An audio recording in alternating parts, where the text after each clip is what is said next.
துதித்தெழுந்த முக்கோண சக்கரத்துள் வாழைதனை போற்றாமல் மதிமறந்தேன் பூரணமே.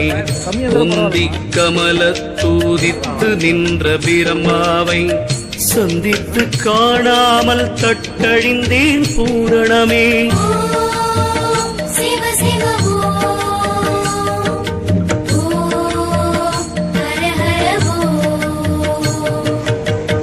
நாவி கமல நடுநெடுமால் காணாமல் ஆவி கெட்டியானும் அறிவழிந்தேன் பூரணமே. ஒரு திறனை இருதயத்தில் உண்மையுடன் பாராமல் கருத்தழிந்து நானும் கலங்கினேன் பூரணமே.